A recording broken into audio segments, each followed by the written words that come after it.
So, welcome to our first lesson, the importance of having the correct worldview.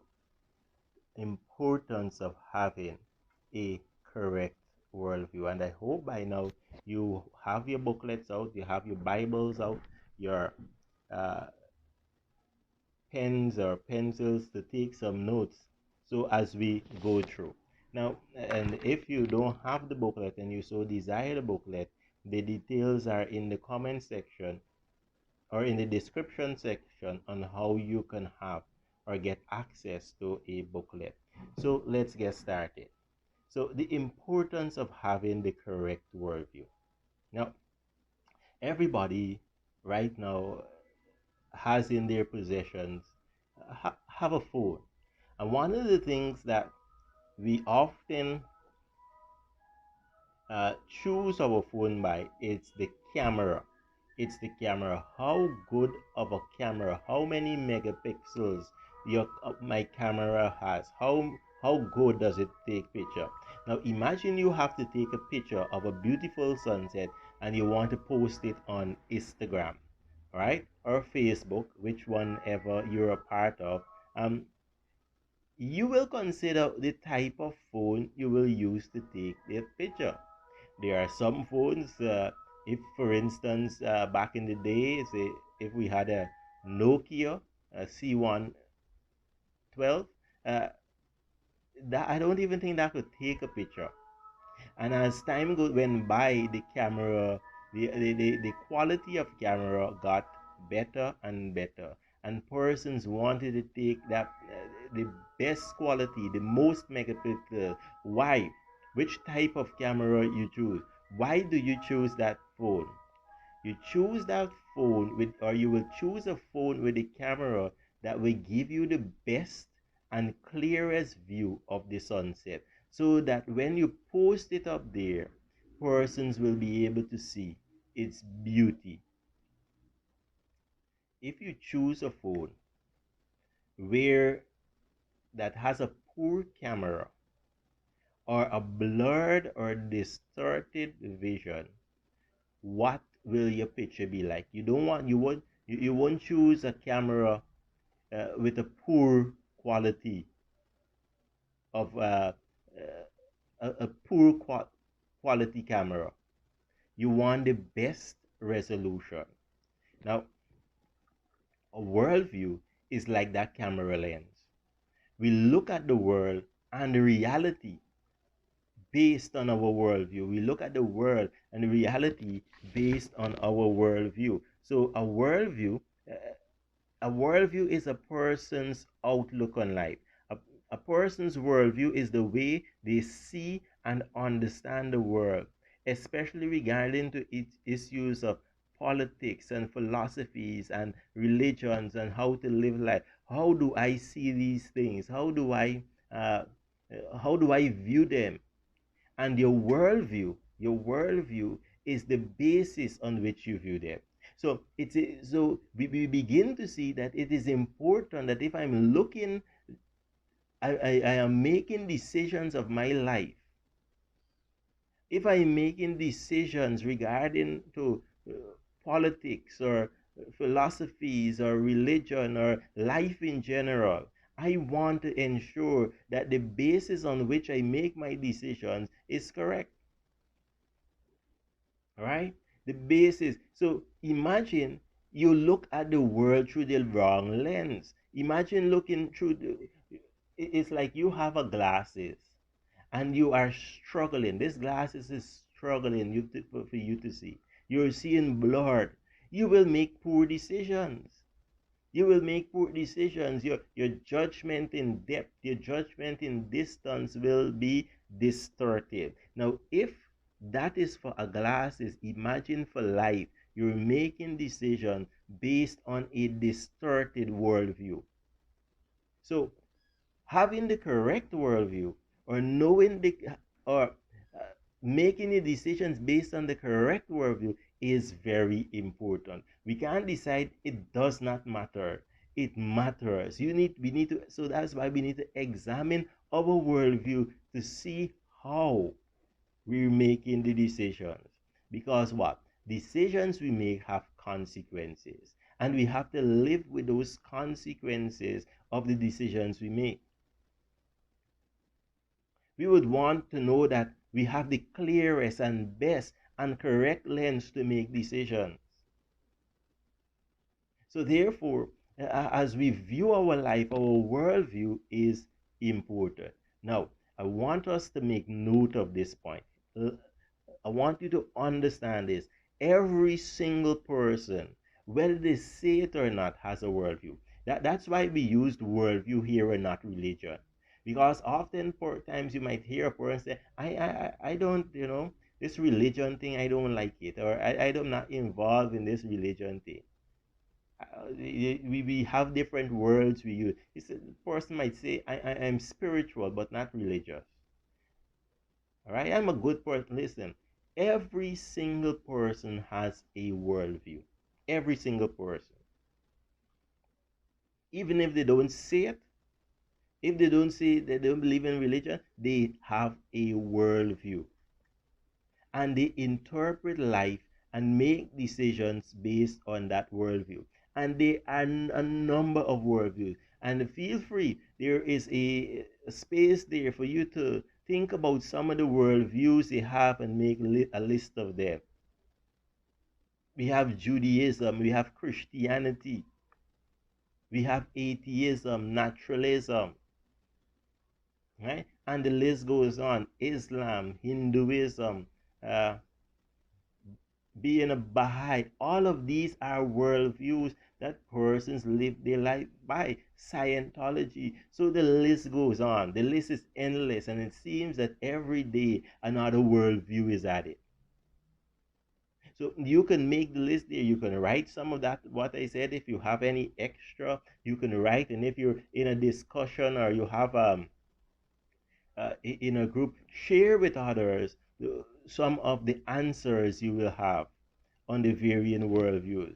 And whatever worldview you choose, know that persons are making decisions uh, based on that worldview. Now, here is the thing. Here's the thing. We might not want to say it. We might not. Uh, we might not be bold and say it. We might tell others it. But everyone believes that their worldview is correct. Everybody believes that their worldview is correct. Even if, you know, person says that, listen, no matter which one you choose, that's okay. I can tolerate. We live in a world with tolerance, and we need to appreciate everybody believes. Even that person believes that he is correct. Everybody believes that they're correct, and oftentimes the Christian is accused of being so intolerant. The Christian is accused of being narrow-minded or unaccepting, because it seems that we believe that we're right and everyone is wrong. Listen, everybody believes it. Everybody believes that they are right, and if they are right, it makes the other person wrong. If you don't agree with me, if you don't agree with my worldview, if you don't agree with what I'm saying, then you are wrong. It might be, let's say, the worldview that says everybody is right. Whatever way you choose to go, that's your way. And you might think, that's so nice and that's so loving, that's so accepting. But if I don't believe what they believe, or say, I would say that is wrong. That is wrong. What would they tell me? If I say to believe that, it is wrong, I don't agree with it, then they will tell me, you no, no, Kelon, you need to accept it. What they're saying that here, you need to change your opinion and come on board with me because what you believe is not right. So every single person believes that their worldview is right and the other worldviews are wrong. How do we know that? Because they believe it. That's how they live their life. Right? So this is the reason, because of this reason, we need to know what we believe is correct. You need to know that if I'm a Christian, what I believe it is correct. There is a danger. There is a danger of a false worldview. It's dangerous to have a false worldview. And the danger lies in this. The danger of having a false worldview is that we can live our lives believing that it is right, not realizing it is leading to our destruction. Imagine a person following a worldview that they believe it is correct. This is how I must live my life. These are the decisions I make. And they're living their life making these decisions. And that worldview is wrong. You could imagine the consequences of making decisions based on a wrong worldview or based on a blurred view. So that is why the proverb says this. The proverb says this. In Proverbs chapter 14, verse 12 says, there is a way that seems right to a man, but the end is the way of death or destruction. There is a way that seems right to a man. If I believe that my worldview is right, it might seem right to me. It might be right to me. In my eyes, it is right. But if it is wrong, what's going to happen at the end? In the end, it will lead to my destruction. How many persons make decisions believing that decision is the right decision and end up in destruction? How many persons believe that their view was right, and because their view was right and the other persons were wrong, get into conflict, leading to their destruction? Listen, there's a way that seems right. It seems right, it looks right, but it leads to destruction. So you have to ensure that your way is right. Your worldview is right. And we make decisions. We make decisions every day throughout life, from birth to death, based on our worldview. And we have some listed here. If you look in the booklet, the name of a child. The name of a child is based on a worldview. The way we dress can be based on a worldview. And it might not necessarily be okay. I can see this person wearing long flowing gowns or a long robe. They belong to a particular worldview. Even as a Christian, even as a believer, your mode of dress is based on how you view Jesus Christ, how you view the Word of God. Based on your worldview, you dress. There are some Christian women who don't believe in wearing pants. There are others who do. So your worldview and how you interpret that worldview will cause you to make decisions based on your mode of dress, what you eat. Some people make decisions on their diet, not just for health purposes, but because of their worldview. There are some worldview don't eat fish with scale. Some scale or unscale. Some persons don't eat beef based on their worldview. Others would eat beef. So your diet is based on your worldview. How you study, the job you pursue, the person you marry is based on your worldview. So Having the correct worldview is important. And what you could do there is list some other things, list some other decisions persons make based on their worldview. List some other things. And again, if you're working with a group, discuss them, share them. What are some things that person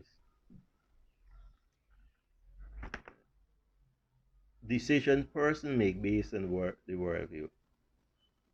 Even how a person votes can be based on the worldview, right? So now it says, the next part says, from the list above, discuss how the Christian worldview affects the decision you make.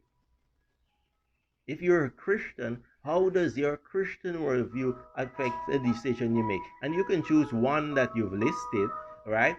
How does my Christian worldview affect my decision to make? Let's take, for example, the people of Israel, all right? The people of Israel, the Jews. The, the names they give their children, was often based on what the Lord has done, the Lord their God has done. If you go to 1 Samuel chapter 1, verse 20, it talks about Hannah. Hannah prayed for a child. She prayed for a child. And God answered her prayers and gave her a child. Then it says she named him Samuel. The reason for naming that child Samuel, because I asked the Lord for him. That's what Samuel means. So, because he asked the Lord for Samuel, she named him that. Her belief, her worldview caused her to give him that name. And if you read the Bible, lots of the names that either begin with EL or end with EL is based on the person's view of who, or based on this what God has done for them. Right? For diet, the people of Israel, the Jews, had a particular way of dress. They had particular diet, a particular diet system that they followed, and they followed it even up to years after, thousands of years after. They follow it. They even follow it up to today in some areas, based on their worldview.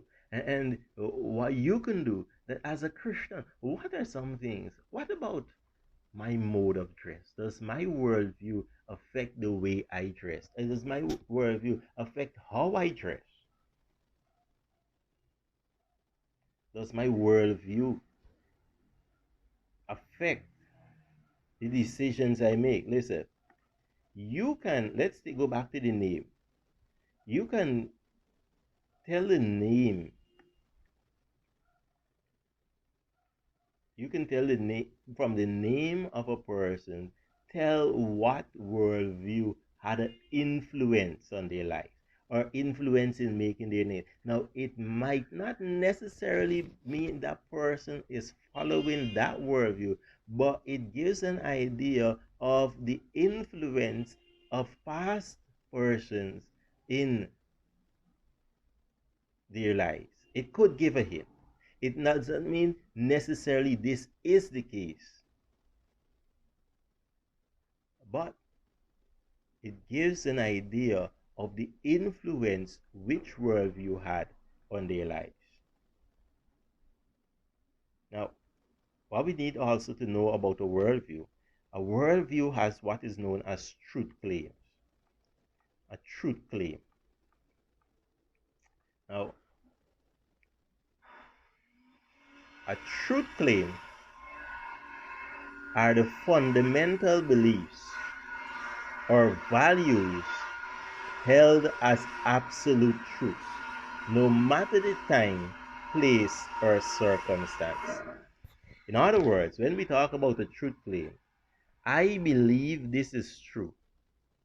No matter where I am, no matter the time I'm there, I believe that this is true. No matter the circumstance, I believe that this claim is true. But here it is. Not because a person makes a true claim, that means that it is true. Not because you say, I believe that this is true, makes it true. If I say, I believe with all my heart, the shirt I am wearing is red, I believe it. And I go and say, listen, this shirt that I'm wearing, it is red. Uh, I can say, well, that is a true claim. It doesn't mean that this shirt is red, right? So not because someone makes a true claim, it makes it true. All it tells us is this person believe with all their heart that that is true. Because listen, two persons can make different truth claims about the same topic. Two persons could make different truth claims about the same topic. Now listen, they can both be wrong. They can both be wrong, but they cannot both be right. I could make a truth claim about a topic. I could, a person could make another truth claim about the same topic. Let's get back to my shirt. First, I can say here, this shirt is red. Another person could come and say, no, I believe with all my heart that that shirt is green. We can both be wrong, and we're definitely both wrong. But we cannot both be right. This shirt cannot be red and also be green. We can both be wrong, but we cannot both be right. And in a truth claim, with a truth claim, right? This is it is what a person believes to be true. And with worldviews, what's going to happen with worldviews is that there will be different truth claims about the same thing. And this is why it is important to know the correct worldview. We can both be wrong about what we claim about a particular topic, but we cannot both be right. So when we live in a world that says, listen, accept a person's belief no matter what they believe. Accept a person, what they think is true or what they desire is the truth, let it be true to them. Both of you are right. If you believe it's true, that's right for you. If you believe it's true, that's right for you. Now, that cannot be the way we accept or we accept a worldview. We cannot treat a worldview like that. It is important that we know what the truth is. It is important what you know what the truth is. Now, let's take another example. An atheist could say, there is no God. That is my worldview. I believe that that is true. No God. The Christian could say, listen, I believe that there is one God. Atheists believe no God. Christians believe that here there is one God. The Hindu would come and believe, I believe that there are more than one God. Now, we can all be wrong. We can all be wrong, but we cannot all be right. We cannot all be right. And that is the importance of a worldview. To know that if I make a truth claim, I must ensure, I must be able to say why this truth claim is true. Why is it true? Because what? It is because of these truth claims we form our fundamental convictions and commitments in life. And we build our lives on these truth claims. So it is important to know that, listen, the truth, if I claim something to be the truth, I have to know why it is the truth. Why it is the truth. Because this is the claim that if I believe this to be true, I'm going to build my life. If I believe that this is, let's say, all right, I believe that this is a blue shirt. Now, as I'm dressing, I will make choices to match this blue shirt. So they said, listen, if I believe that something is true, then I will make the choices. The choices I make will be based on that truth that I believe. The truth claims of every worldview is the foundation on which they make the choices, they build their life. If a worldview claims to have the truth, claims to have the truth, or claims to have truths, but those truths are lies, those who believe them will live their life on an illusion, and those illusions will cause them to suffer.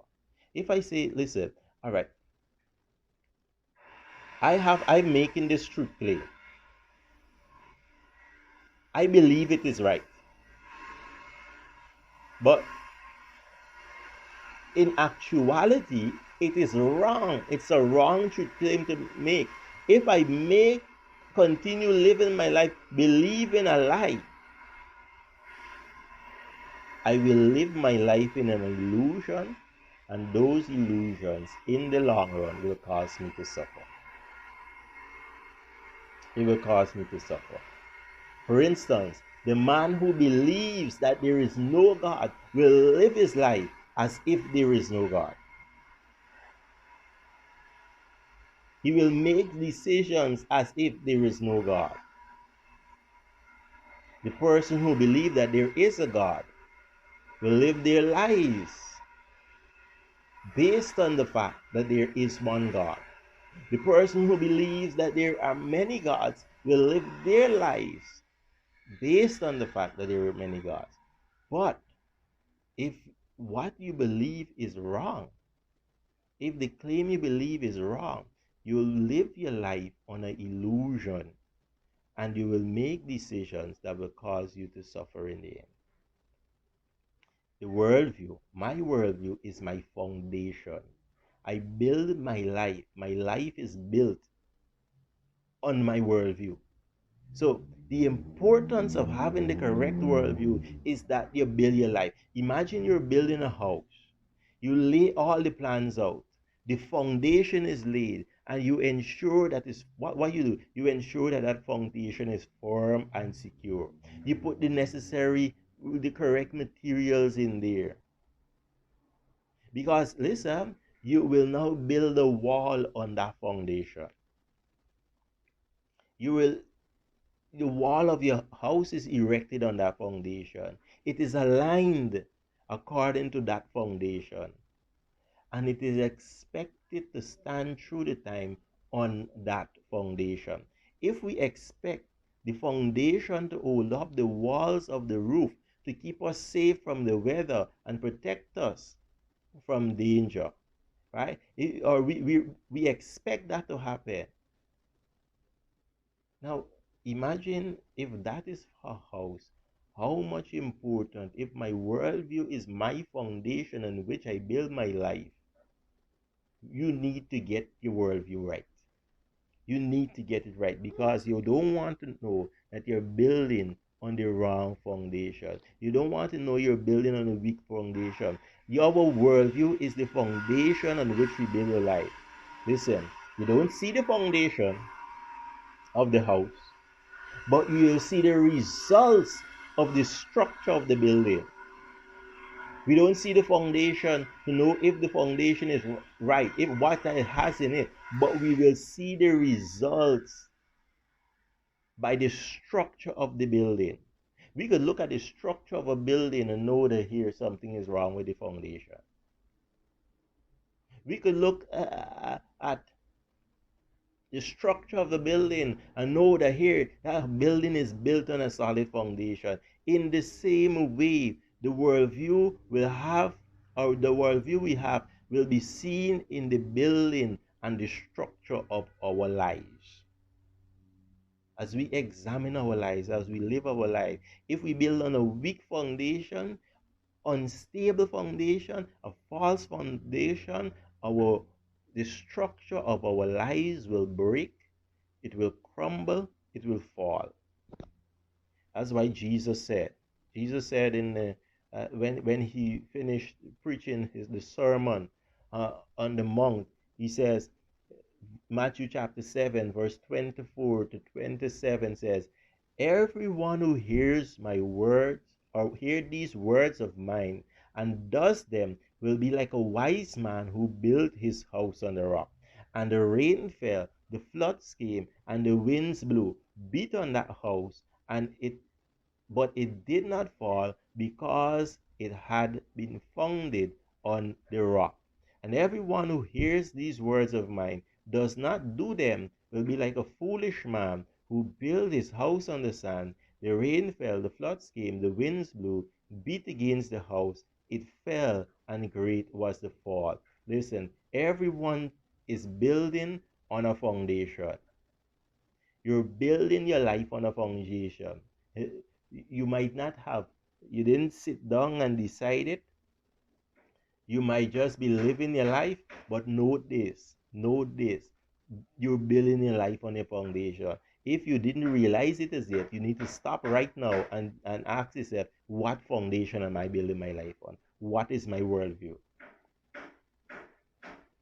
Your foundation, as Jesus says, your foundation, your worldview will either is on a rock or on sand. One or the two. And look at this. No matter your worldview, we will be tested in life. We will be tested by rains, we will be tested by floods, we will be tested by winds. And that will beat on our lives. It will beat on our lives. Listen, the same challenges the person who believes in God faces are the same challenges the person who does not believe in God faces.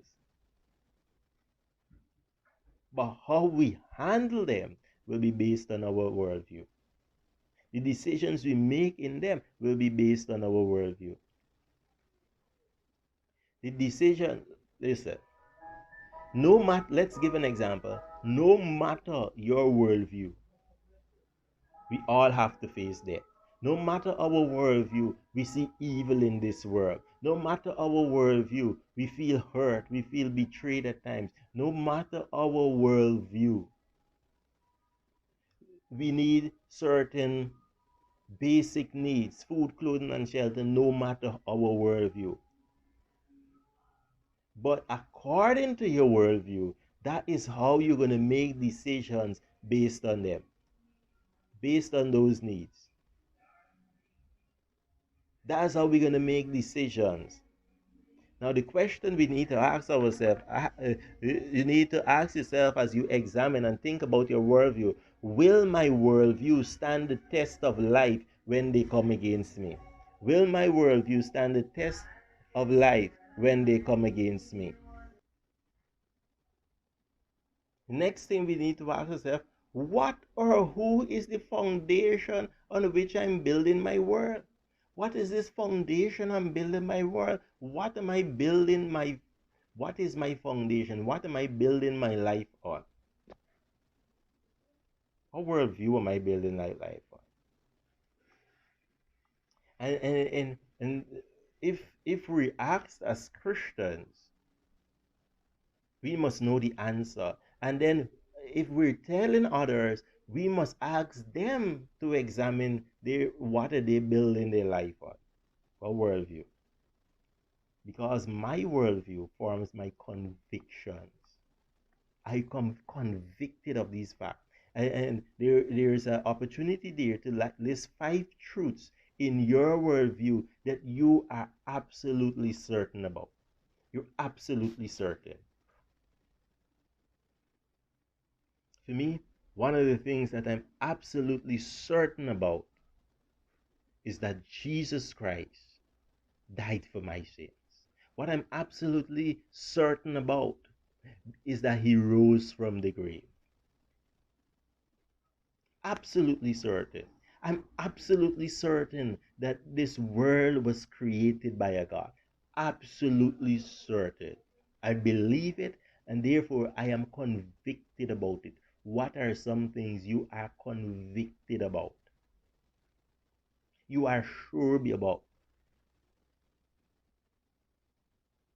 And you must be able to say that, yes, I'm convicted about these things. But as we go on, we will be able to say, why am I convicted? Why am I sure? What certainty do I have that what I'm convicted about is true? Let's look at some examples of persons who were convicted about their what they believe. Daniel chapter 8, 1 verse 8. And a person who is convicted in their hearts, they stand firm in the truths in which they believe. Stand for on the truth they believe. Now look at this. Daniel 1:8. It says, Daniel purposed in his heart. So Daniel, it's like saying Daniel made a decision in his heart. We didn't see this decision. It's his worldview. Based on his worldview, he was convicted about it, that he will not defile himself with a portion of the king's meat, nor with the wine which he drank. Therefore he requested of the prince of the eunuchs that he might not defile himself. Daniel was convicted. He purposed in his heart. What was his conviction? What was his conviction? His conviction was based on a truth in his worldview. He was a Jew. He was a Jew. As a Jew, Daniel believed that eating certain foods will defile him before God. He was convicted about it. He was convicted about it. He was sure that here, let's say for instance, for the Jew, pork will not eat pork. And he was convicted in his heart that, listen, it is wrong to eat pork based on my worldview. Listen to this. Daniel was not in Israel. Daniel was captured from Israel and taken to Babylon. So he was living in somewhat of captivity, taken away from his homeland. So he was not in his homeland. He was in a different culture. In that culture, there were certain things you could eat. There was no restriction on what to eat. So he was in a different culture. Listen, Daniel was affected by difficult circumstances. So different place, different culture, difficult circumstances. You know what never changed? His conviction. His conviction never changed. What he believed, that this or eating from the king's table will defile him, his convictions did not change. That is how important his worldview was. Very important. And he made a decision: I am not going to eat. My diet will not change based on the convictions I have that this or eating this is wrong. Let's see in Daniel. Let's go to Daniel chapter 3, verse 16 to 18. Shadrach, Meshach, and Abednego, they were told to bow before before this idol King Nebuchadnezzar made, and they refused to bow. And here are these boys replying to the King Nebuchadnezzar, who told them that here, because or if a person does not bow, we're going to increase the heat of the fire 7 times, and we're going to throw you in if you don't bow. Shadrach, Meshach, and Abednego uh, answered and said to the king, O Nebuchadnezzar, we are not careful to answer thee in this matter. In other words, then, we don't have to answer you in this matter. We don't have to give a reason why we're doing what we're doing. But if it be so, so he says, if it be so, let me tell you why we're doing. Our God, whom we serve, is able to deliver us from the burning fiery furnace, and he will deliver us out of thine hand, O king. But be it known to thee, O king, that we will not serve thy gods or worship thy golden image which thou set up. They were convicted in their heart. These three Hebrew boys had a conviction in their heart. And their conviction was based on what they believed to be true. They believe that there is one God. They believe that they should not bow to, or they should bow to no other God or image. They believe that. They were convicted about it. And because of their conviction, they did not bow down to the image. Even in the face of death, they did not bow.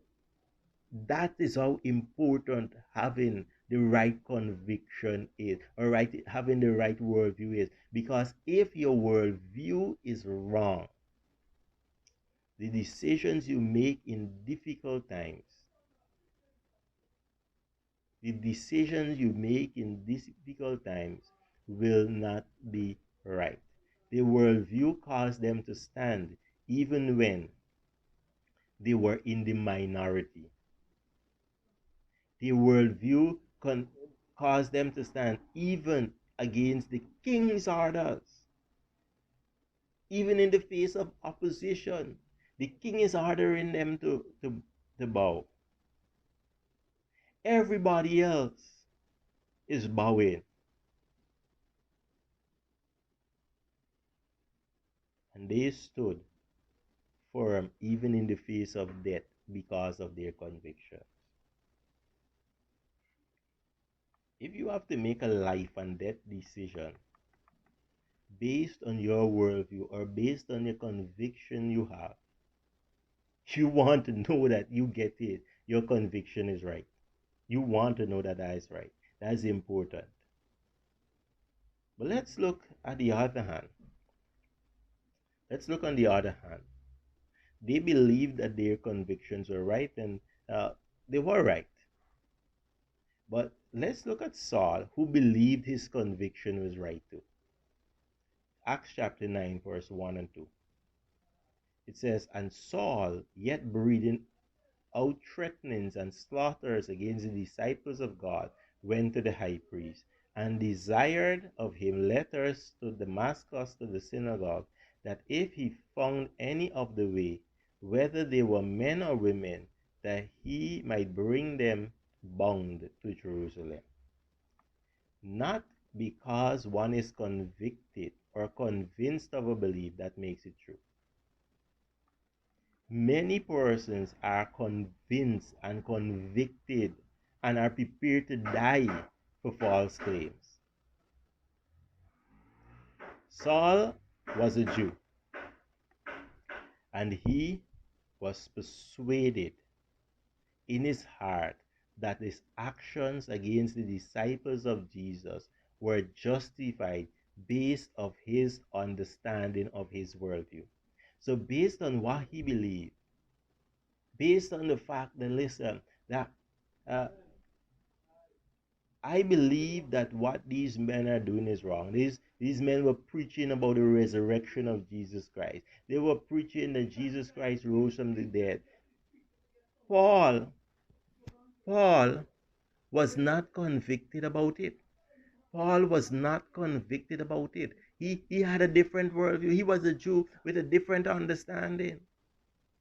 And what he did, his worldview caused him to persecute the, the disciples. His worldview caused him to kill disciples of Jesus. This is what his conviction caused him to do. Was it a right conviction? No, it wasn't a right conviction. It caused hurt to others. It caused harm to others. His decision that he was convicted about was a wrong decision. But listen, when Paul met the risen Savior on the road to Damascus, his worldview changed. His worldview changed. What he was convicted about, what he was convinced that was true, when he was confronted by the risen Savior Jesus Christ, his worldview changed. And if you think that you have the right worldview, but as you go along, as we study, as we consider certain things, you could come to the point where you can change your worldview. One can change their worldview. Right? And we're going to talk about that in our next lesson. So, what you could do as an exercise, give 2 examples to show the results of persons making decisions that are based on a false view of what they believe to be true. Listen, they believe it to be true, but it's a false view. False. Let's say, for instance, let me use an example. All right. Let's say we need money. We need money. And person is convinced and convicted of the fact that if I need money, I will get rich. The saying say, get rich or die trying. Imagine living your life based on that, believing that to be true. Is either I get rich or I die trying. What will that person do? They will do whatever it takes to get rich, even if they die trying to do it. They believe that is, if you believe that is true, the choices you make can cause destruction. Making decisions based on a false worldview can lead to destruction. So we will pause here for this lesson, but we will continue in the next part, where we will continue to talk about the importance of having the correct worldview, having convictions of your worldview. So I'm looking forward for the next lesson.